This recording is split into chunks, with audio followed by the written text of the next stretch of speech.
Well, howdy ho there, everybody. How are we doing today? Hopefully you're all doing absolutely peachy keen fantastic. Today we're starting the second playthrough of our spirituality playthrough for Elden Ring.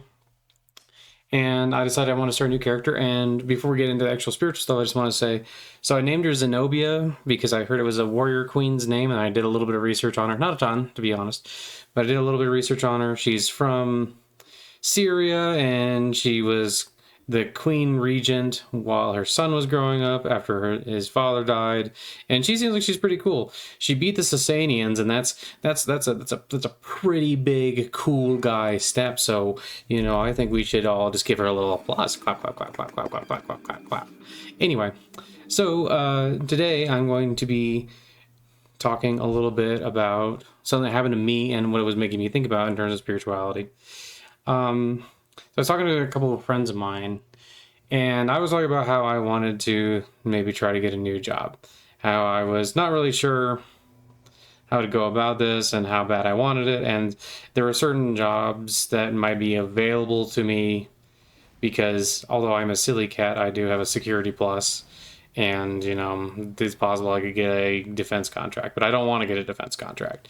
I'm firmly against those sorts of things, and I've kind of thought maybe I'd be willing to do it in the past, but the honest to God answer is that I don't think I could actually do it for very long because the things that defense contracts are involved with bother me. They bother me a good bit. But I didn't want to get just into that. But I was talking about these things, and I was kind of complaining about how I wasn't sure what to do and how I wasn't sure what I wanted to do and all this other stuff. And then after we stopped talking, I watch this when we set up on the video where he talks about how if you have issues, put them onto the Lord. Give up your issues to the Lord and ask the Lord to carry your burdens for you. And it was very interesting because I've heard that one a lot of times, but this just happened to kind of be coming up at a time when I kind of needed to hear it and kind of wanted to hear it, and it was very, very helpful. And it made me think. I was like, oh, well, I'm doing all this stuff. I'm talking about all these things I need to do and all this stuff that's like important. But the truth is, what I should be doing is I should put it all on the Lord and, go with whatever the Lord decides and go with whatever happens. Now, that doesn't mean that I wouldn't want to try doing anything at all. But it did occur to me that I was being kind of a silly Billy because I already knew this. I already knew that it's better to put stuff on the Lord and to worship at the Lord's feet and to say, if I need something to ask the Lord for it rather than, sit there and try to decide by myself. And yet there I was wasting a bunch of my time thinking about, what do I need to do next? And been looking into Linux a lot lately and trying to learn more about Linux and get some of the Linux certifications like Linux Essentials. I want to do Linux Essentials because it kind of gives you an overview of Linux and lets you kind of know more about it and kind of know if it's something that you want to do. And then maybe if it ended up liking it, I was going to maybe move on to Linux Plus. Anyway, I was doing all this stuff, and what occurred to me is that we have this tendency to kind of just like sit there and think a lot about what we need to do and like think about it in ways that are like, well, this is like the proper thing for the future or whatever. But ultimately, wealth, all these other things, they're here one day and they're gone the next. If you're a really cute kitty, you can be here one day and then gone the next. Or you can, grow old and like your beauty and all that can fade. And ultimately, the only thing that is truly permanent and truly, worth clinging to is the Lord. But it's kind of funny how often we can forget that sort of thing. And, I find that as I've done more meditation and that I've done more prayer and made it just a daily habit over the years, over the last few years, I guess, it's really benefited me quite a bit, and it can really help you decide what you're doing and also make it so that you kind of have this layer of comfort and understand that, like, by not clinging on to these other things, we can have a lot more good in our lives, and we can really get to the point of understanding and getting to a point of like deeper meaning. And like when we have questions that we're not sure about, by going to the Lord and relying on the Lord, we can really get a lot of peace and understanding through that. And it's kind of amazing how it'll work. And I felt kind of blessed, well, actually pretty blessed, to have that little video just pop up right when I needed it. And, I think the Lord communicates to us in all kinds of ways. But what it really got me to think about was that, I should be less concerned with the future. Like if I want to get another career job thingy besides the YouTube stuff and have some fun with it, I can focus on these things, and I don't have to sit there and like constantly be trying to question what's actually the right choice and what's all these other things.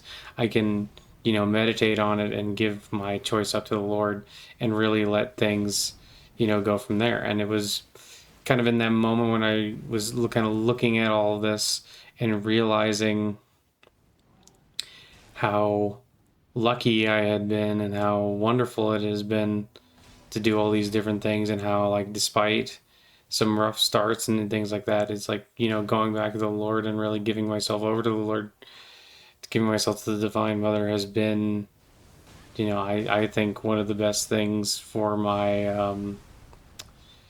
life just altogether, and like how it really benefits me and has really benefited me every day, and how it really helps you see things more clearly, and you're not just like sitting there thinking, oh well, what am I doing do next, what should I do next. It's like, yeah, sometimes those thoughts will come up, but like find that if you just really stop and like think about it in the proper light, it's a lot easier to resolve. And it kind of reminded me of like the Buddhist meditation techniques that I've learned over the years, and how focusing on those has really helped, and how it really is such a blessing to have these times where you get to just kind of sit there and breathe in and breathe out and like see the way your mind works, and also be able to see like if there's things that you don't like your mind focusing on, you can get past them, you can grow and become a greater person. And I think that we all have this inner strength and this inner beauty that we sometimes don't really, think about. And we kind of think about things in these sort of abstract terms, like, well, this is what's better, and things like that.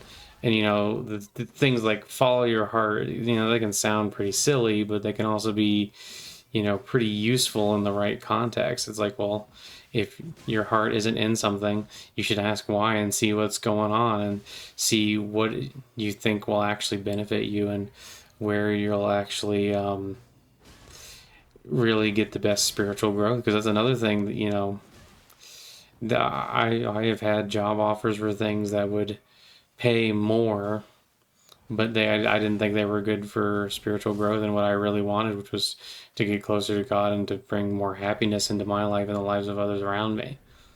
And I think that those are ultimately far more important than just, making a bit more money. And that, you know, it's become more and more clear to me over the years what kind of stuff I should be doing and what kind of stuff I shouldn't be doing.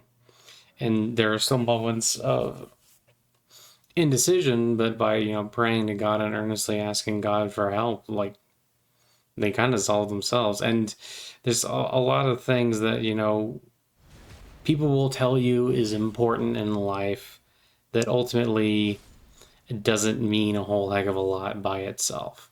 That you have to have your own understanding and your own reason to be doing what you're doing to really make it worth pursuing, and things like that.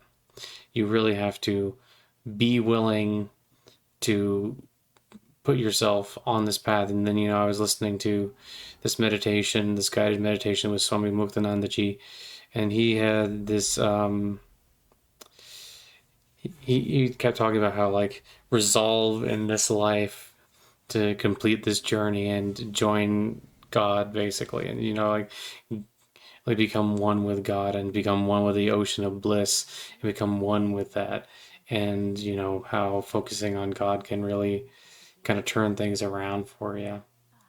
And how, we don't have to do all these crazy things. Like sometimes just sitting there and repeating the mantra, or sitting there and, imagining ourselves before our chosen image of God and, bowing down can do so much. Like, it's kind of amazing to me, like sometimes visual meditation can do so much for you, especially if you're not sure what you need to be doing right that moment. Just like sitting there and like really enveloping yourself in the image of the Lord can make things like so much clearer than you'd think they would be. And it also kind of made me think about, Jesus going up to Simon Peter and all these others and being like, I'll make you fishers of men instead of fisher. And you're like, yeah, this is how you gain sustenance in this world, and this is how you gain money and things. But I'll give you something that's much more worthwhile. And like, there's this, and like the longer I was thinking about this kind of like bit of anxiety I was having about, well, am I doing the right thing in terms of where I'm studying and what I'm trying to accomplish in the material world? It's like it all kind of went away and it made me realize like, oh, I was a silly Billy who wasn't heeding my own advice, and sometimes you really just need to make sure that you're listening to yourself and let things go and not focus too much.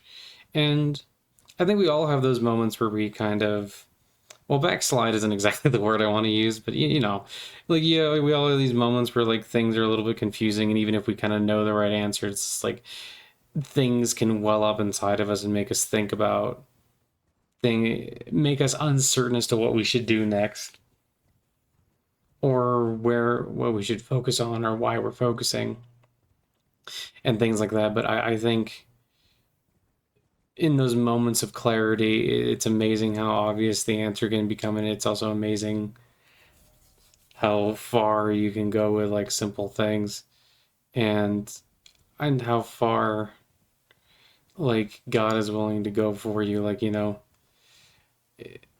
I find it so beautiful in the Gita that, well, the Bhagavad Gita, because there's multiple Gitas. But, when I say the Gita, I think most people know what I mean, but you know what I mean. Anyway, in the Bhagavad Gita, it said that the Lord will, if you need something and you're faithful to the Lord will carry what the devotee needs and will bring and like carry it, not grant it, but carry it to you. Like God will give you basically this kind of like this service. And, the Lord loves to serve us as we love to serve the Lord. And it's truly wonderful to think about that and think about how far that goes. I keep saying how far that goes, but it really does. It feels like a lot. And, he's also thinking about the story where Jesus uh, is washing the feet of the disciples and doing all this stuff for them so that they can, you know, see the example of service and see the example of how the Lord is willing to, bend down and wash your feet. The Lord is that loving and that caring and that cherishing of us. And I don't know, just being reminded of that is just so wonderful. It's kind of amazing to me how often little weird things will come up in life, and when you like really just put them on the Lord, He'll do so much for you. When you ask the Divine Mother for help, it's like kind of amazing to me how quickly she can come to your aid. And maybe it's, like I said, not necessarily the answer you were expecting, but it can truly be a wonderful answer. An answer that, like I said, you probably didn't expect, but hey, like she knows what's best. And we get to have these moments of sheer bliss and love and peace when we just say, I I don't own these things, they're all the Lord's. Everything is the Lord's, and everything comes back to the Lord, no matter what we do. Everything is the Mother. The Mother is always there, and the Mother is always listening to us. And when we're playing with our toys, she's doing whatever, doing the normal mother stuff. But when we put down our toys and cry out for Mother, she comes running to us, and it really is just so wonderful to think about.